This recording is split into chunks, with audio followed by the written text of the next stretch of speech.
Hola a todos y bienvenidos a mi canal de YouTube. Hace tiempo que no subo un vídeo y ya os estaba echando de menos. Quiero dar gracias a todos los que me estáis siguiendo y me estáis motivando.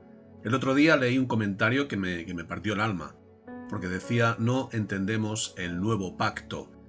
Tengo que reconocer que a mí me costó mucho. Yo estuve, como sabéis, en el movimiento de las raíces hebreas. Estuve muy involucrado en el estudio de la Torá, en el estudio del judaísmo y en el estudio del hebreo, hasta que pude entender la grandeza y la superioridad de Cristo, la grandeza y la superioridad del nuevo pacto. Y este canal está centrado en todo esto. Quiero compartir lo que he estado aprendiendo del nuevo pacto y de la ley de Cristo. Alguien me hizo una pregunta el otro día súper interesante y me gustaría compartir mi respuesta y la pregunta con todos vosotros. La pregunta dice así: tengo una pregunta. Cuando Jesús comisionó a sus apóstoles, antes de ascender, les dijo que enseñaran a las naciones a guardar todo lo que Él les había mandado. ¿Puede interpretarse eso que Jesús había enseñado como la ley? ¿O eran otros mandamientos?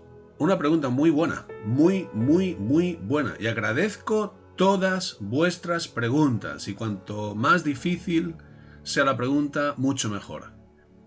Y hay cosas que, lógicamente, yo no tengo respuestas para todo, pero lo que tengo quiero compartirlo con todos vosotros. En primer lugar, Jesús nació bajo la ley de Moisés. El antiguo pacto era el pacto vigente. Y por eso Jesús la guarda, Jesús la predica y Jesús la intensifica. En Gálatas 4:4 leemos: Dios envió a su Hijo nacido de mujer, nacido bajo la ley. Cuando un joven rico le pregunta a Jesús: ¿qué bien haré para tener la vida eterna? En Mateo 19:16, Jesús le dice: si deseas entrar en la vida, guarda los mandamientos. A continuación, Jesús le cita 6 mandamientos de la ley de Moisés. Ahora bien, cuando le preguntan a Pablo lo mismo, la respuesta de Pablo fue: cree en el Señor Jesús y serás salvo. Prácticamente tenemos la misma pregunta con 2 respuestas distintas. ¿Por qué? Porque la respuesta de Jesús fue dada bajo el antiguo pacto y la respuesta de Pablo fue dada bajo el nuevo pacto. Es cierto que el propio Jesús hizo muchas referencias al nuevo pacto, que iba a llevar a cabo con declaraciones que se cumplirían cuando dicho pacto entrase en vigor. Pero es importante recordar que el nuevo pacto se inicia con su muerte. Por ejemplo, Jesús dijo: de cierto os digo que todos los pecados serán perdonados a los hijos de los hombres, y las blasfemias, cualesquiera que sean. Todos los pecados serán, futuro, serán perdonados. Cuando Jesús hizo esta tremenda declaración, Él estaba mirando a la cruz, cuando quitaría todos los pecados del mundo. Pongo una declaración más de Jesús. El que cree en mí, como dice la Escritura, de su interior correrán, futuro, correrán ríos de agua viva. Esto dijo del Espíritu que habían de recibir en el futuro los que creyesen en Él, pues aún... ¿Por qué? Porque estaba el antiguo pacto en vigor, todavía no había entrado en vigor el nuevo pacto, pues aún no había venido el Espíritu Santo. ¿Por qué? Porque Jesús no había sido aún glorificado. Aunque Jesús hace declaraciones del nuevo pacto, solamente se hicieron realidad cuando el nuevo pacto entró en vigor con la muerte y la resurrección de Cristo. Algo que debemos entender también es que Jesús daba gracia a los que eran considerados pecadores apestosos y aplicaba la ley con dureza a todos los que se creían justos. Los religiosos fueron confrontados con la propia ley que afirmaban guardar, mientras que los pecadores fueron confrontados con el amor y la gracia de Dios. Recordemos que a un grupo de sacerdotes Jesús les dice que en el reino de Dios van detrás de las prostitutas. Cuando Jesús quiere poner un ejemplo de un buen prójimo, usa a un samaritano, no usa a un fariseo ni usa a un sacerdote, usa a un samaritano. A un grupo de judíos religiosos les llama hijos del diablo, pero cuando se dirige a una mujer atada, le llama hija de Abraham. Y a una mujer pecadora le dice, yo no te condeno. Y ahora vamos a la pregunta y a mi respuesta.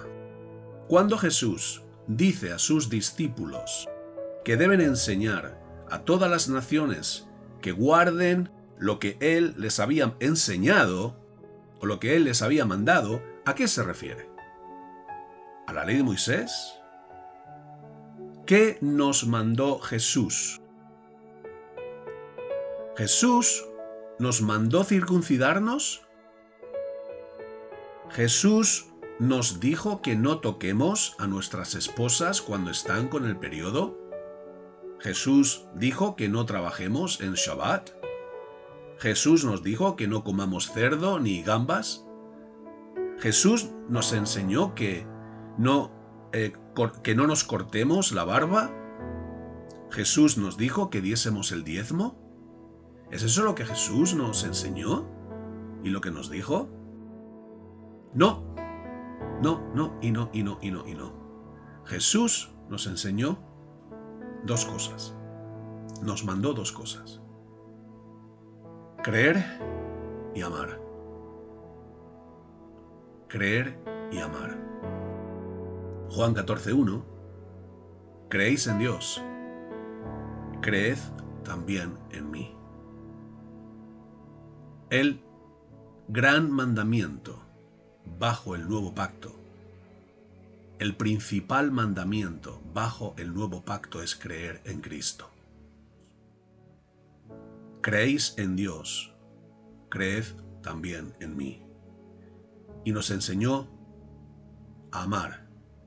Un mandamiento nuevo os doy, que os améis unos a otros como yo os he amado, que también os améis unos a otros.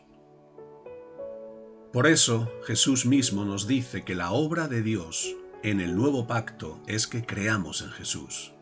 Respondió Jesús y les dijo, esta es la obra de Dios, que creáis en el que Él ha enviado. La vida eterna es conocer al Padre y al Hijo. Y esta es la vida eterna, que te conozcan a ti, el único Dios verdadero, y a Jesucristo, a quien has enviado. Y la ley del Mesías, llamada Torat Mashiach en hebreo, Torat Mashiach, es que creamos en el nombre de su Hijo Jesucristo y nos amemos unos a otros como nos lo ha mandado. 1 Juan 3:23. Y por eso Pablo daba gracias diciendo, habiendo oído de vuestra fe en el Señor Jesús y de vuestro amor para con todos los santos, no ceso de dar gracias por vosotros. En el nuevo pacto vivimos por fe y caminamos en amor, por medio de la gracia de Dios y el poder del Espíritu Santo que mora en nosotros. La vida de un creyente no es la ley, la vida de un creyente es Cristo. Cristo viviendo en nosotros y nosotros viviendo en Él. Cristo compartiendo su vida con nosotros y nosotros compartiendo nuestra vida con Él. El fruto de un árbol brota de una forma natural. De igual forma, su vida en nosotros produce fruto. Y nosotros, como ramas, somos las ramas, llevamos el fruto que Él produce, porque las ramas no pueden producir fruto. Las ramas solamente lo llevan. Es Dios quien produce el fruto en nuestras vidas. Con Cristo he sido crucificado, y ya no soy yo el que vive, sino que Cristo vive en mí. Y la vida que ahora vivo en la carne la vivo por fe en la Torá, en los mandamientos, en la ley. No, la vivo por fe en el Hijo de Dios, el cual me amó y se entregó a sí mismo por mí. Espero que mis palabras te hayan podido bendecir y recibe un fuerte abrazo de tu hermano Juan.